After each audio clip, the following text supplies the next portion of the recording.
What is up, ladies and gentlemen? Welcome back to the Brandon Coin YouTube channel. Hope everybody's having a great day. It is a little cold over here in North Carolina. Winter is not coming anymore. Winter's here, but that's why we're not talking about winter today. We're talking about graphics cards. And I recently talked about this Chinese More Threads graphics card that was allegedly coming out. And it looks like benchmarks are finally leaked out to the internet and are reported to the internet. And it's just not stacking up where they hoped it would be. Originally, it said it was going to be in 3060 Ti territory, and it looks like it's not even in 3060 territory. That may pose a problem because 3060s are about to be, well, they already are technically last gen. So if it can't keep up with the mid lower end last gen cards, I don't see the appeal unless it's really cheap. But let's take a look at this article and see exactly where it's falling short, or everywhere that it's falling short. Oop, not there. Here we go. Okay. So the More Threads Chinese GPU is benchmarked. Isn't that funny? It's like Moore's Law, but More Threads. So the Chinese tech site Xpreview has unleashed its first hands-on with the More Threads MTT S80 GPU. On paper, the new graphics chip looked well spec'd, but in the early benchmarks, performance is now patchy to say the least. If you were hoping for a cut price GPU to save us from all the crazy graphics card prices, this isn't it, and yet it is still intriguing. The headline specs of the MTT or More Threads, what's MTT? I don't know, More Threads. S80 actually looked promising. Manufactured on the 7 nanometer tech, it packs 4096 so-called Musa cores. I kind of like the name of that. Musa. They ain't CUDA, they Musa. Like Mufasa? No, just Musa. 128 tensor cores and 16 gigabytes of GDDR6 running over a 256-bit memory bus. All told, it's good for 14 teraflops of raw compute power. Heck, this is even the world's first GPU with a PCI Express 5.0 interface. As for pricing, slightly oddly, Xpreview lists it as the equivalent of around $400 US, including a bundled Asus TUF Gaming B660M Plus motherboard, the latter normally selling for a little over 150 bucks. If you subtract the motherboard cost, you're looking at a sub $300 graphics card potentially. Don't know why they're not offering the graphics card by itself. When times were rough, during like the GPU shortage, some manufacturers were bundling their cards with other items, whether it be keyboards, mice, motherboards, all kinds of stuff like that. I hope that's not something that they're trying to do here, because nobody wanted those bundles, and I pretty much speak for everybody. You were lucky if you got a bundled item that was actually useful. But anyway, continuing on. That compares well with a RTX 3060, which clocks in at 3,584 CUDA cores and 12 gigs of GDDR6 over a 192-bit bus. So less cores, less RAM, and a smaller memory bus.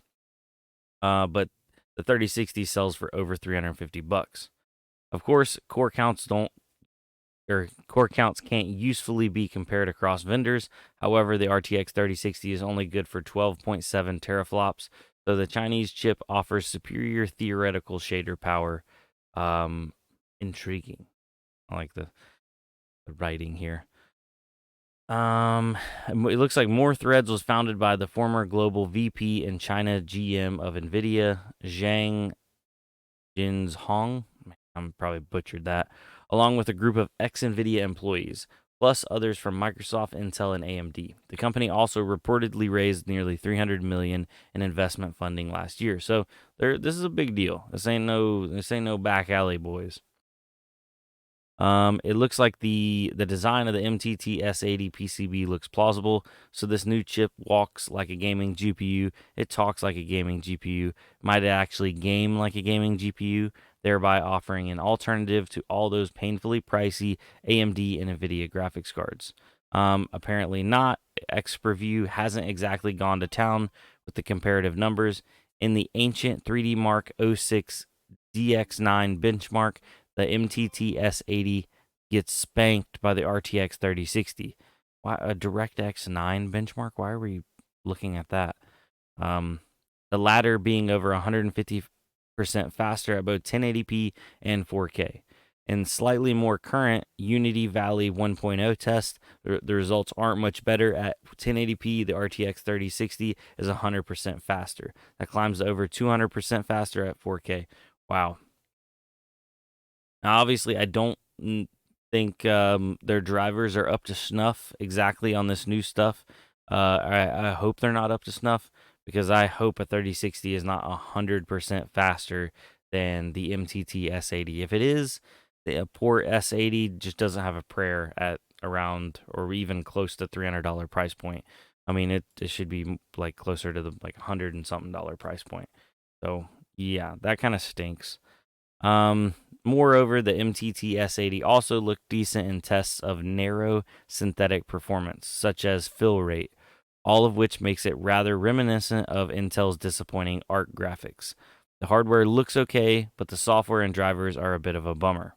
Like Intel ARC, the more threads MTT S80 isn't the cut price savior we were all waiting for in this age, despite the promise of RTX beating teraflops performance for below $300, but it's still good news that somebody is trying to get in on the AMD and Nvidia's private graphics party, beyond just Intel, that is. Give those drivers a polish, maybe, just maybe. It's fun to hope, at least. Yeah, that's what I was getting at. I don't think drivers can make up triple digit percentage points, but maybe they can get closer, and maybe they can use this as a stepping stone towards the next generation of MTT cards. But I don't think this one's going to make even a ripple in the market over here. I don't know anybody that's going to want a card that gets stomped out by a 3060. Like, I think like 3060 now is basically considered like entry level for gaming. So correct me if I'm wrong. I know there are still a lot of people on like 2060s and 1660s, but those are very, very soon getting aged out with these new, bigger, badder, crazier games coming out. So I personally have a 1660 Super in my daily rig, and I noticed that there are times where it does struggle. And I'm only on 1080p, so if I had to push it any harder, I just don't think it would do the trick. So yeah. Before we get off here, though, let's take a look at Coin Market Cap and see if people are having a good day or a bad day. Looks like Bitcoin is down, or actually pretty much stagnant, but it's up 0.3% in the last 24 hours. It's at $16,687. Ethereum's right behind it at $1,218. It is up 0.8% in the last 24 hours. XRP, 39 cents. It's actually up almost a full 3% in the last 24 hours. So it's actually, it looks like doing better than Bitcoin and than Ethereum right now. Kind of, not really. Dogecoin, 8.4 cents, up 0.7% in the last 24 hours. Shiba Inu, $9 per million tokens, up 0.5% in the last day. Litecoin, $63.57, up 2.4% in the last day. Further down, we have Ethereum Classic, $19.56, up 1% in the last 24 hours. Monero right behind it, $133.86, up only 0.3%. So we're not seeing a big, huge jump in the price of anything at the moment. I don't think this is a turning, but that doesn't mean we're going to go down either. Obviously, this is not financial advice. Do whatever you want. I'm just a guy in a plastic box. But soon, ladies and gentlemen, N-O-X, Oxia? O-X-A, there we go. I did want to tell you guys that the plastic bubble may be coming to an end here soon. Well, it actually will be coming to an end because we'll be moving into the new location. So I'd like to set up a better arrangement. Obviously, I know you guys don't come for the ambiance, but, just got to keep y'all guessing. You know what I'm saying? Like, keep it switched up. So, anyway, yeah, it looks like Neoxia is 0.16 of a penny. So, a tenth, a little over a tenth and a half of a penny. Not very much. 0.0016 of a penny. What about ETH W? $3.71. Still burning. Still burning. And you know what? While we're at it, let's look at what to mine and check profitability. We will be using the 3060 Ti at 10 cents per kilowatt as our standard, and nothing is currently profitable. Surprise, surprise. Looks like Caspa is the closest thing to being break even at losing only 9 cents per day at 10 cents per kilowatt hour if you were to mine and sell same day. So 9 cents a day loss, that's not the end of the world. I have seen worse. I definitely have. But anyway, ladies and gentlemen, I hope y'all have a good night. Peace, adios, jellyfish, OGs. We'll be there. So, yeah.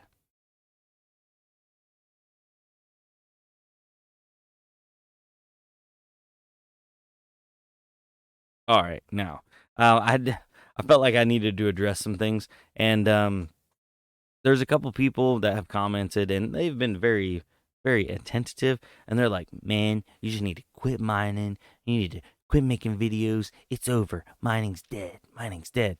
And if I believed people every time they told me mining's dead, I would have stopped years ago, 3, 4, 5 years ago. So I'm still gonna be here. I'm still gonna be making videos. Yeah, but I appreciate y'all coming to every video to let me know that I need to stop. Loyal.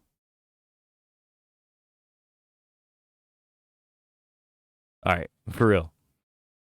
I'll catch y'all down below.